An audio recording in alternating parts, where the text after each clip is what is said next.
and welcome in here on a early Thursday morning here at Jasper, Alabama, and live at 9 with James Phillips. And our guest today is author Vic Kerry. He's a local guy who writes horror stories.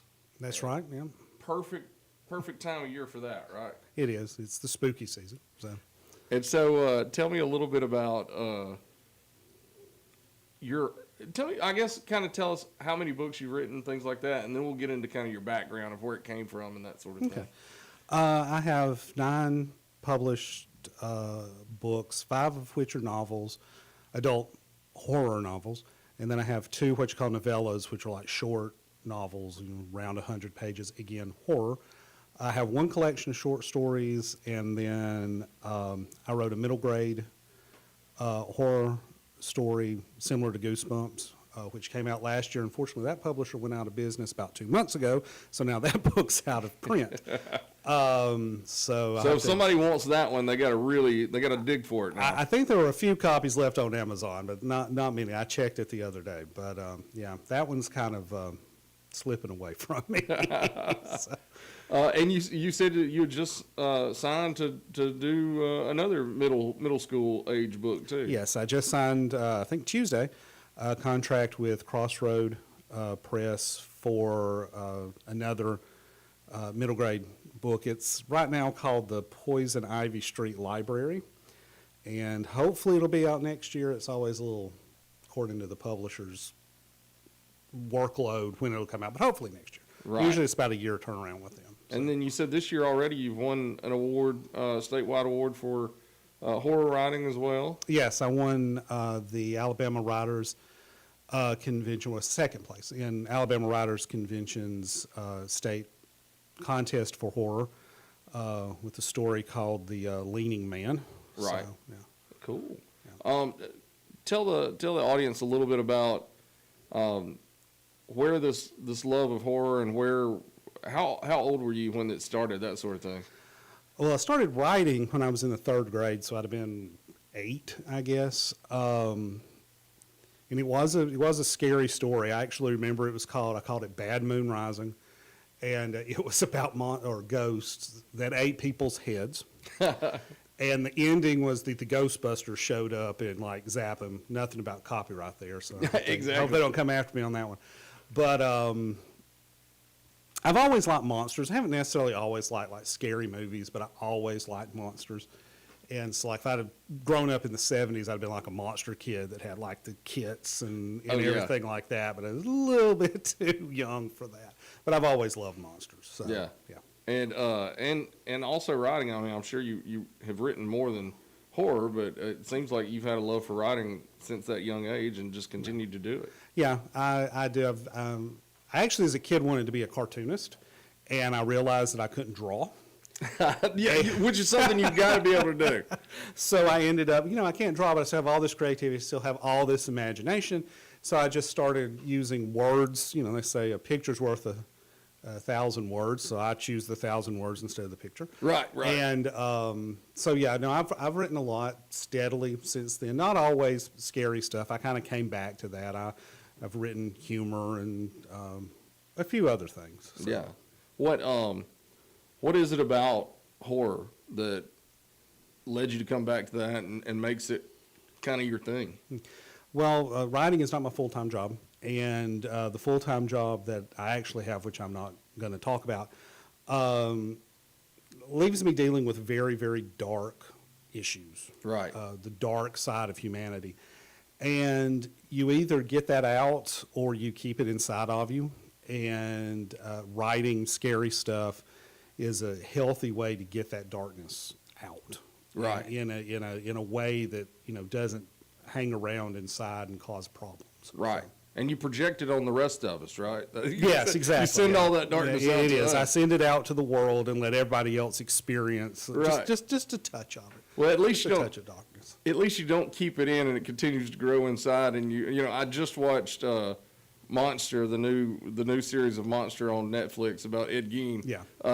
That's kind of what happens when you hold it in for a while. Yeah, you don't want to hold it in for a long time. It's not good. Right. It'll eat you from the inside out. So. Now, where do you find most of your inspiration from? Is it from true stories that you've heard different places, or you pull in some real life, like characters, I guess, are based on real life people and things like that sometimes? There's always characters that are based on real life people. Sometimes with me, it's a what if, like, what if this happened? What would I do next? Right. And then that leads to this and this and this. Sometimes you'll hear something, a snip of something will get stuck in your head, and it goes from there. Sometimes I'll get a title pop up in my head, and I just have a title floating around for a while, and finally a story will come to it. But one of the funnier things to mentioning characters is I had a book come out, 2018, I guess, called Jubilee. And Jubilee is set, most of my stuff is set in Alabama. And the idea is there's a serial killer that's sort of traveling the country, and he ends up running into this sort of older lady who's also a serial killer, who runs like a bed and breakfast. And so when the story got picked up, I had to go to my grandmother because I based the serial killer old lady off of my grandmother. Right. And I knew when it came out, if anybody read it that knew my grandmother would instantly know it was my grandmother. So I went to my grandmother and I go, hey, I got this book coming out, and you're a character in it, and I need you to, tell me if you're okay with it. And she goes, well, what about it? I said, well, it's a serial killer, somebody that poisons people. And, Did she make them like an apple pie or something? Peppermint candy. Oh, okay. It Yeah, goes good into idea. because the peppermint hides the flavor of the peppermint is a theme throughout that book, but in there. And she goes, well, who do I kill? And as soon as she said that, I knew I had her. So Yeah, she was fine after that. But yeah, no, she was like a candy maker, like ran a candy store. And Right.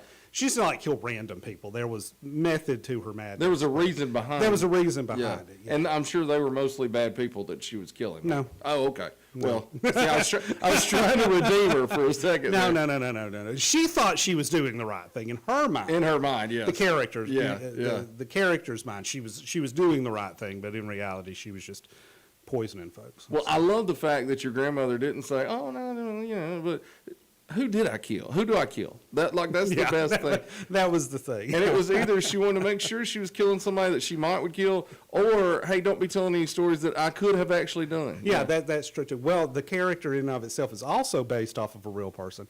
My wife, I think she was like a great aunt, maybe a great aunt, was a serial killer. Oh, and wow. she poisoned people by putting it in their coffee. So like she killed like her son-in-law and her husband and her son. But after she got caught, which I think was like the late 70s or early 80s, she was also known for making these really fantastic chocolate pies. Like everybody loved her pies. Yeah. Well, when they caught her and found out what she did, she had all these pies made up and nobody would eat them. I bet they would. Because they were terrified that they had arsenic or strychnine one in them. And so that pie recipe fell out of favor, and then my wife sort of rediscovered how to make it, and now she makes, we call them the Coralie murder pies. Oh, wow. And everybody loves them because they're wonderful chocolate pies. Yeah. But, so that's sort of where that came from. Well, if she's making any in the next few weeks, bring one to the radio station. Bring one here? Okay. Yeah. I don't know the next time, but I will. I'll bring it without the arsenic. Right, no arsenic, No please. arsenic, yeah. But, and what I like is that, now, did you know that story before you married her? No, that story came out there's not one that they really brag about. Right. It's like, our family member was a serial killer. But it's something that if you're marrying into the family, you'd probably like to know about it, I would think. Probably, but I was pretty sure she wasn't a sociopath. Right. Now, have there been any characters based on your wife, like in your writing? I know that's somebody that usually will end up in people's writing with somebody like their spouse. My wife, I guess several years ago, actually suggested a story to me, and so that character, the main character in that story, is named after. It's not really based on her, Right. But she said, "Can you write a haunted house story, but it's a tiny house?" Oh, that's interesting. And so I sat down, and it's not a real long story. It's like 100 and something pages. It's one of my novellas. And so I did. And when I got finished, and she's always what I call my alpha reader. She reads everything first to tell me, this doesn't work, this works, you need to work here. And when she got done, she goes, that's not what I meant. I wanted it to be funny. And I'm like, well, that's what you got. Right, yeah. You know?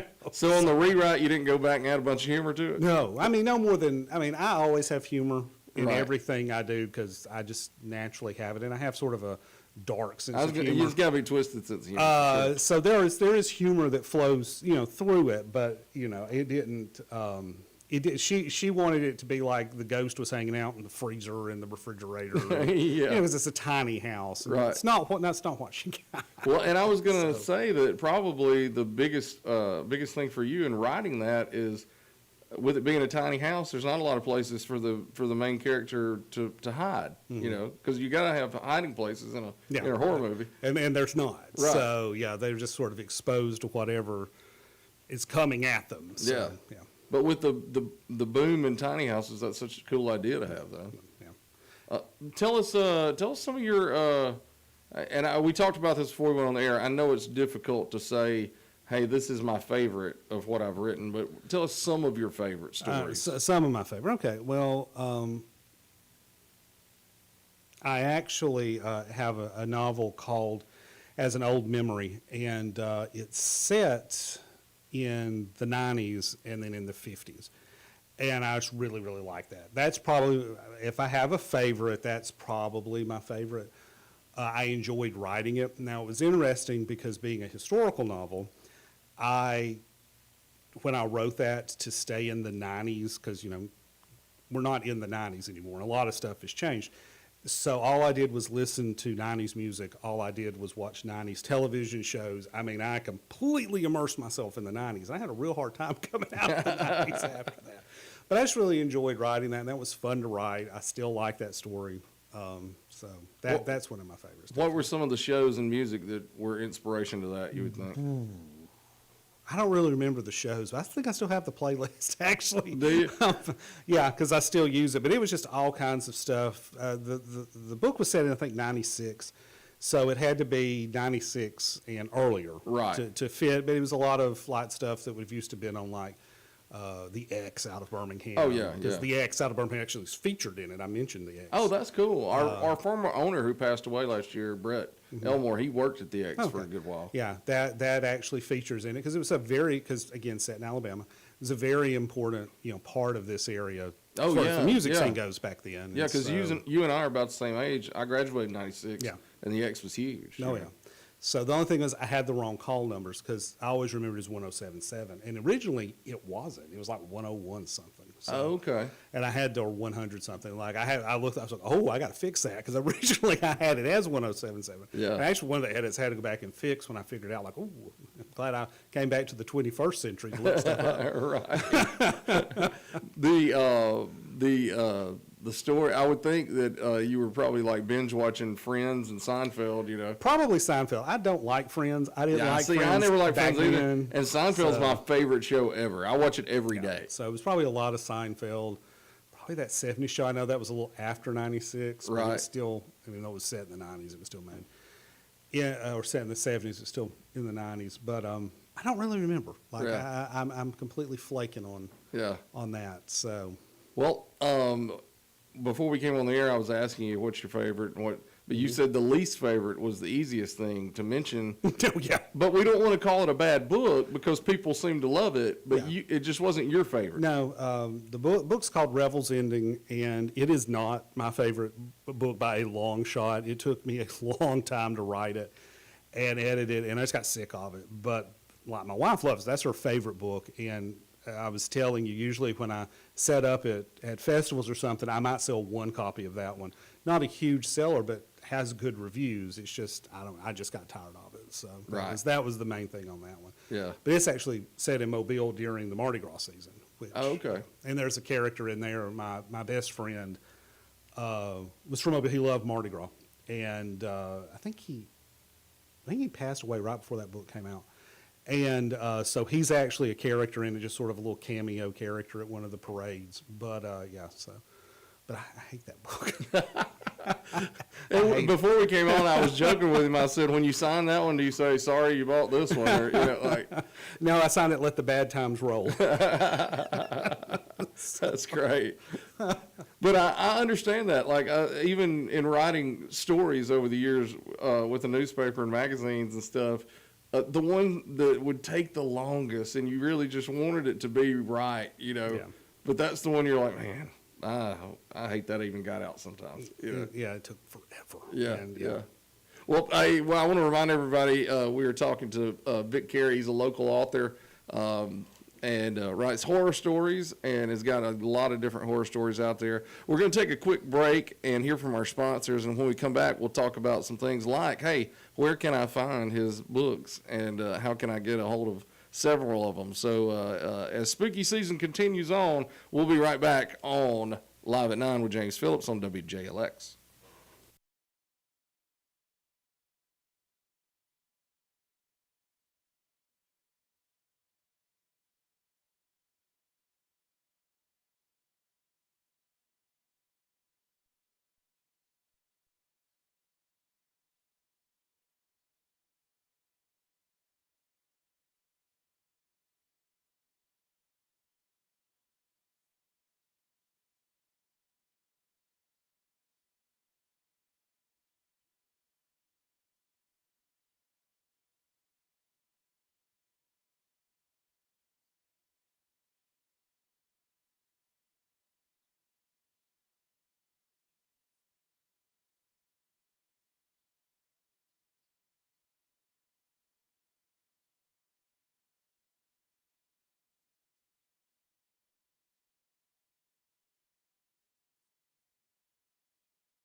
And we are back on Live at 9, James Phillips, and this morning we've got author Vic Kerry. He's a local guy, actually an Oakman graduate, you said. Yes. And he's mostly a horror writer and has a ton of different horror novels and short stories out there. Where do people get your stuff? Everything's available on Amazon.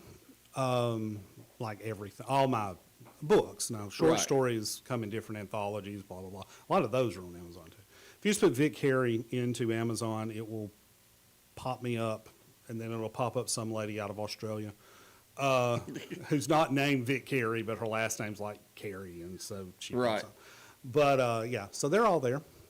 Even the one that's out of print, I think, had a few copies. That's the one. What's the name of that one? That one's the 13th Halloween. It's actually, I use another name for children's books. I use VM Carey Okay. instead of Vic, so children don't get a hold of the adult books. Right. To have that distinguish. Well, and that's something I did want to bring up that, these are horror stories, and they are, you said it's a hard R rating. So Most of them, not Yeah. all of them, but most of them. yeah, but I'm sure that the most kids who want to read horror stories, they can probably handle the hard rating. Probably so. Yeah. I mean, they probably already cut their teeth on Stephen King and maybe Dean Koontz. I don't know if people read Dean Koontz anymore. Right. Maybe Joe Hill. And- Some of those folks. Is that kind of who you would compare yourself to in some Stephen ways? King. Yeah. Oh Lord, no. No, I'm not going to be quite so vain as to say that. No. But instead of being based in Maine, it's based in Alabama. Yeah, I do base a lot of stuff now. As far as that goes, yes, like nearly everything's based in the South and Alabama. It's just like he's mostly based in Maine. Right. But no, I am nowhere as prolific or as good as Stephen King. I wouldn't be so pretentious as to say that. So Well, and if you were, you probably wouldn't have showed up at WJLX on I don't know. an early morning. Stephen used to own a radio station, I think, in Bangor. So Oh, yeah, that's right. Yeah, I you forgot know, about that. He used to show up to that. So Yeah, yeah. What are the middle school stories? Mm-hmm. You said they're kind of closer to like what people would read in Goosebumps, that sort of thing. well, I say they're spooky, not necessarily scary. The one that's actually out of print, 13th Halloween, is about kids who are going on their last trick or treat, and so to kind of do something awesome, they decide they're going to go to the haunted house called the Gingerbread House because a witch lives there. That's what's supposedly said, and lo and behold, when they show up, a witch actually does live there. Wow. And so they have to kind of go and get their friend. But this one that'll be coming out hopefully next year that I just signed the contract on, it's actually an anthology. It has 3 shorter novels in it with a wraparound story. So in each one of those has a 12, 13-year-old kid having to deal with something. Again, not scary, more spooky. So Right, right. Nothing too traumatic. you know? no, hopefully not. Yeah. With it being horror and your stuff, most of it's based on horror. Mm-hmm. Where did your love of horror come in? How old were you when you first started watching? I mean, I'm guessing it would be horror movies, or maybe you heard scary stories. I don't know. A little bit of everything. I mean, scary stories and some, horror movies. Of course, you said you graduated in 96, so we're real close in age. A lot of the cartoons we grew up with had a lot of monsters in it. So, like, Yeah. there was like the real Ghostbusters, Scooby-Doo. Lots of people grew up with Scooby-Doo, and, that was some of the things. One of the first horror movies I actually remember seeing was Blackula. Yeah, I remember that too. I think Channel 21 used to like show movies in the afternoon. I think it was like a Saturday. It was raining or something, and I watched Blackula. I had to be like 5 or 6. I can barely remember it, but yeah, I remember that one. So now, did that start my love? No, I don't think Blackula started my love. Right. love of horror movies. Yeah. But it was first one I saw. So I'm kind of like you. The cartoons back in the day were definitely a little spooky at times. Like I remember Disney Channel. My grandparents had cable, and when we would go there, we'd watch Disney all the time. And like during Halloween time, they always showed. They had like a DTV that was kind of like a take on MTV, and they would play music videos, and they would have a spooky hour at Halloween that I remember. Skeletons dancing and all these things. Like we always had spooky stuff on our cartoons back in the day. And I remember Thriller too. Yeah, yeah, Thriller That definitely. video. Yeah. that was definitely one of the earlier scary things I remember. Yeah, So, between the makeup in it and Vincent Price's voice, Yes. that was the coolest thing probably. Did you? How about music wise? Is there certain types of music that kind of get you in your writing flow, that sort of thing? a lot of times it depends on what I'm writing. I do, of course, like everybody, have playlists. Now, really, I use mostly horror movie themes, like theme songs. And there are some songs that I consider to be sort of creepy that I'll throw in there. Right. But usually once I get in the groove of writing, I don't notice anything. It's Right. almost like being hypnotized. Like Oh, I'm yeah. just going and You're in that story. and so I don't even hear the music. So it's really just to sort of prime me to get to that hypnotized mode and then Right. go from there. Psycho Killer, was that one of them? I do have Psycho Killer, yes, by the Talking Heads on there. Yeah. That one's on there. Where Is My Mind by the Pixies. Okay. I don't know if you're familiar with that Yeah. one. Then like I said, like the Halloween theme song, the theme song from Suspiria, the theme song from Deep Red. Right. You know, songs like just all different kinds. Just I like People Are Strange too. For some reason, that can get me in a spooky mood. I am not a big fan of the Doors. See, I don't really like the Doors, but I like that song. So, not a big fan of Doors. Yeah. So don't have the Doors on there. Yeah. So. But I do have that song, I Only Have Eyes for You. Oh yeah, that's That a is good a creepy song. And a lot of It people are like, is. really? I'm like, yeah, it's creepy. That's a creepy song. one. Yeah. And there's a lot of songs that can be taken as creepy if you just kind of listen Yeah. to the lyrics a little bit. Like, there's a lot out there that are especially stalkerish. Yeah. You know. In talking about horror movies, Mm-hmm. what is some of your favorite horror movies since it's Halloween time? Well, my standard answer is The Wicker Man from the 70s, not the one with Nicolas Cage and the bees. Even though anything with Nicolas Cage is worth a watch, you know. Yeah, if you just like manic energy, sure. Right. Yeah. But I feel like I could hang out with him. Is the thing, you know. he's a little bit on the extreme side. Right. But no, the one that's Christopher Lee in it, because Christopher Lee's just awesome. He's an awesome actor, kind of like that. You mentioned Vincent Price. He's just kind of an awesome sort of actor. That one, I really like Italian, what's called Italian giallo, which is like Italian thrillers from the 70s. In that one, Deep Red, or the Italian Profondo Rosso, to sound pretentious. I do like your pretentious voice. It changes. is my favorite sort of giallo. That's by Dario Argento, who is really known for that. Mainly because it's just pretty. And I know that's weird to say, a pretty horror movie. That's true, though. A lot of the foreign horror films are kind of pretty in the way that they're made. You know? It's a pretty movie. Yeah, there's So, an art. There's an art in there that it's not just like, you know. I mean, I like Terrifier as much as the next guy, but you watch some of those foreign horror movies, and it's like you can tell like this was painted on a fine canvas. And there's a really good mystery actually in that movie too. Like it'll trick you if you don't pay close attention. That movie will trick you. Right. It's real easy to trick you. Like you have to go back to the beginning and watch it just to make sure they just didn't add that in there. It's like, no, they added that in there. You go back up, no, it's there the whole time. Right. So, like the killer's always like if you watch that movie carefully, you'll know who the killer is instantly, but you're going to miss it every time. Yeah. So, Yeah. Now, as a kid, I remember watching like some really cheesy stuff too, like Attack of the Killer Tomatoes and oh yeah. any of the trauma movies like The Toxic Avenger and things like that. Those were, I don't know if they really should even count as horror movies, but they're in that realm somewhere. No, they do. They do. And yeah, those were always, you know, those silly ones. I think they're kind of introductory for people. The old, like, and they were not meant to be funny, but like the old giant monster movies from the 50s. Oh, like yeah. Them with the giant ants and Tarantula. And Yeah. pretty much anything sung about in the opening of Rocky Horror. Right, That's, but yeah, no, those are definitely, you know, ones I you know, because I like all ranges. I like the cheesy ones. I like the funny ones. I like the scary ones. I like the bad ones that are just bad. That's that you how I just am too. That are just sit, bad. You know, sit and make fun of. Right. I like the old black. I've watched silent horror movies. You know, the 30s, Frankenstein, Dracula, all those. Now, are there any newer ones that you'd recommend for people? It's not super new. It's been out the last couple of years. I think maybe last year is when it came out. But Shudder, which is, I don't know if you know, Shudder's a streaming service. Yeah. With nothing but scary movies. They actually made one called Late Night with the Devil. That is awesome. And it is a really good, set in the 70s period piece. Really, really good. I really enjoyed that one. That one was definitely. And it's a very, it's a simple setup. Oh, yeah. But it's a very psychological film. Yeah.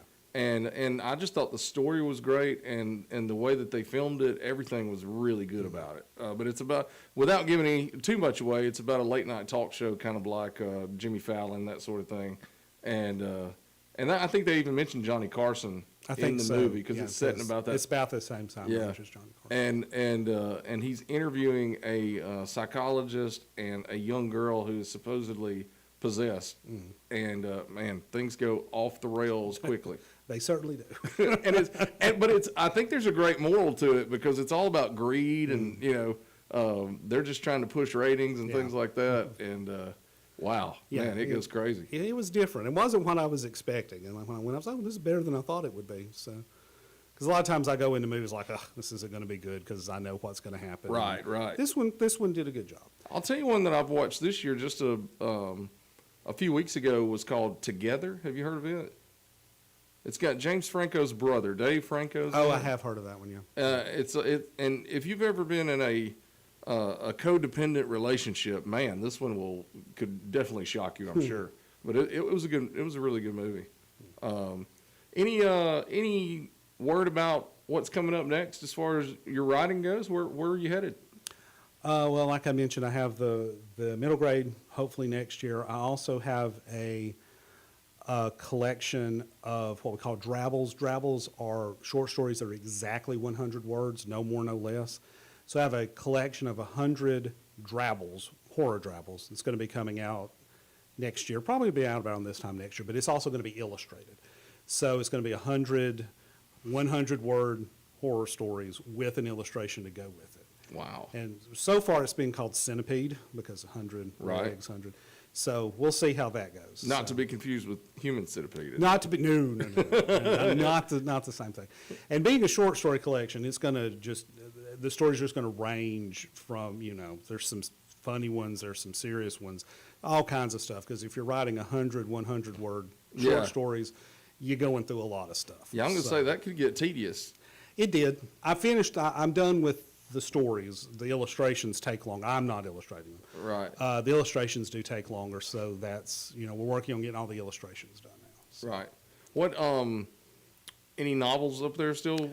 Right now, I do not have any adult novels coming out. I haven't written one in a while. I'm kind of shifting my focus to middle grade for a little while. I got bored doing adult novels, so I switched over to do that. So I'm really not writing anything adult right now. Yeah. So. Well, and I'm sure there's some of these out there, but I don't know off the top of my head one that would be like a middle grade or even a little younger than middle grade, like, second, third, fourth, fifth grade type thing. Almost like Captain Underpants and those, like almost like a kid's graphic novel. Mm-hmm. Seems like a horror spooky genre would be perfect for that sort of thing. There is one guy, and I can't remember his name, so I shouldn't have even started. But he actually, I think it's he and his brother. They do that. Yeah. They have two sets. They have one that's sort of the upper end of that, and they do sort of classic. I know they did one for Christmas about Krampus. Oh, okay. And I think there's one about like a creature from the Black Lagoon type thing. But then for everyone they do like that, they have like a picture book. Right. So like for younger kids, the same creature, but in the creatures, it's cutesy illustrations. The illustrations, with a more comic-y kind of feel. Kind of a more comic-y thing, yeah. Not necessarily a graphic novel, but more illustrated and set up for this. So there is some of that. Like I said, I can't remember their names. I can't remember the name of the stories off my head. I can just see the illustration, which isn't helpful. Right. Yeah. That's how I am sometimes too. I remember when my son was younger. He's about to be 23 on Halloween. When he was probably 6 years old or so, 7. He was reading books. One of them, and I forget the author, but one of the books was called "The Day My Butt Went Psycho." Okay. And then it was like a trilogy, and I know one of the other ones was called "Zombie Butts from Uranus," and the planet Uranus. Yeah. But those were the type books that he liked to read, and that's what I could see. Like I think they're out there. I think you have to look for them. The nice thing about publishing right now is you don't have to deal with what they used to call the big four, which I think is the big three now. Main publishers, there's so many independent publishers out there that it's definitely a lot easier to get product out there. Yeah. And so I guess niche markets are easier. So that kind of stuff's a little easier to get out to people because now you don't have to go with Simon & Schuster or Penguin or, you can go with, small publisher X or mid-sized publisher X. And they have, with Amazon and all the stuff you can order online, you pretty much have the exact same range of the big ones, except they may not be, like, if you go to Barnes & Noble, you may not be in Barnes & Noble, but you're on their website. I Yeah, promise. people can still Yeah. order it from the I website. promise you're still on their website. So And- you're on Walmart's website, you're on everybody's website. So Right. Now, how do you, what's the best way to market yourself as a writer? if you know, please tell me. I'd love to make this my full-time career. Right. It's according to who you are. Some people do like book talk, which is like TikTok about books. I'm not on TikTok, so I don't do that. Right. Doing shows like this, a lot of social media presence, a lot of doing festivals, just all kinds of stuff. So, Right. Yeah. YouTube channels, it's just according. Just So, kind of pounding the pavement, I guess. yeah, I mean, it's a lot of hustling. Yeah. Go into conventions, meeting people at conventions, networking, One thing I do is if I go to a convention, it hasn't helped me, but if I go to a convention that like has celebrities, like, celebrities are signing Right. in the genre, I always give them free books Right. Yeah. because I figure maybe, just maybe, it'll end up in the hands of somebody who might give me that Netflix money. 'Cause that's Exactly. what I'm always looking for, is that Netflix That money. Netflix money, yeah. Yeah. I think all of us are looking for that Netflix money somehow. So far, it's not happened. They're always very thankful. They're glad. They're like, oh, thank you, Yeah. very much. But Well, and even if you give a book to a celebrity, even if it's a minor celebrity, with the amount of people that follow them on social media, if they just put a copy of the book on social media, that's a huge boost in numbers. I actually have a picture in my phone of Kane Hodder, who plays Jason Yeah. Voorhees, holding one of my books, to be exact. So, Oh yeah, see, that's awesome. So Now, are you a big haunted house fan? Like you go out looking for I do. Are you talking about like haunted attractions? well attractions or even real life? You like to go visit what's supposedly haunted places. and I'll things? let you on a secret. I don't believe in ghosts. Oh wow. So So no, I don't. I mean, I've been to places, that are supposedly haunted and creepy places, but I don't actually believe in ghosts. Right. So at least not in the way that they're portrayed. So, Exactly. Yeah. Yeah, I've been to places in New Orleans. Of course, I've been to places in Savannah. Yeah. Just last year we were in Salem, and all that stuff's supposed to be, haunted in Salem. I didn't run into anybody. Yeah. You didn't meet any actual witches in Salem? There were some people dressed like witches. In You're Salem. right. Don't get me wrong, but I did not run into like Rebecca Church or Giles Corey or Right. anybody like that. I didn't. The old historical ones, I did not. I did run into Doctor Who. Oh, really? Came around the corner, and here's Doctor Who, just Wow. standing there. The Doctor Who that had the red hair and the big scarf. Yeah. Ran smack into him. I was like, I wasn't expecting that. So, Yeah. Well, and I think the photo that we used in the promo you said was taken when you yes, went it to was Salem. in the old burying ground in Salem. Yeah. Well, I've done some haunted things too, and I've never actually met a ghost. So Yeah, no. yeah. I'm more likely probably to meet a vampire. Right. Like I said, I'm not saying they don't exist. I've just never encountered one, so I feel like they're at least not what Yeah. we get them portrayed to be. If they're Right. out there. Could be So, some energy out there and things There'll be like some that. energy, but I'm not sure that they're scratching people and Right. Yeah. Or 'cause- moving objects. Yeah, let me that just sort of move thing. this. It's not like the TV show where the guy has to work real Right, hard yeah, to move yeah.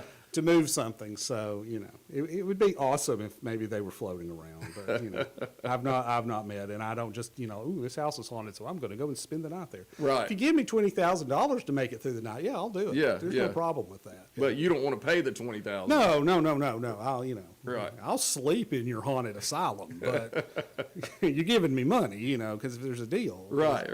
Yeah. That's funny. Well, anything else you want to let folks know about before we go? Not that I can think of. Hope everybody has a good spooky season. And if you do like to read, go to Amazon, pick them out. My favorite, again, is, I forgot the name of it. That's how favorite it is. I can't remember the name of it. As an old memory. Yeah, there we go. My least favorite is Revel's Ending, but you can still buy it. It won't hurt my feelings.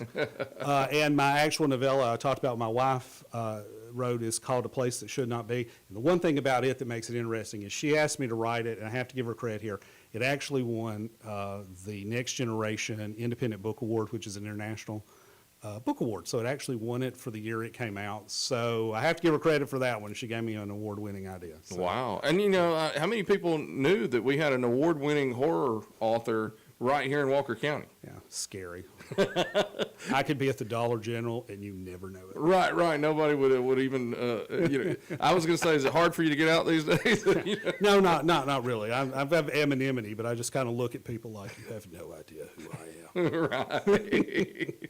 You should use the pretentious voice for that. I should, yes. I'm profondo rosso.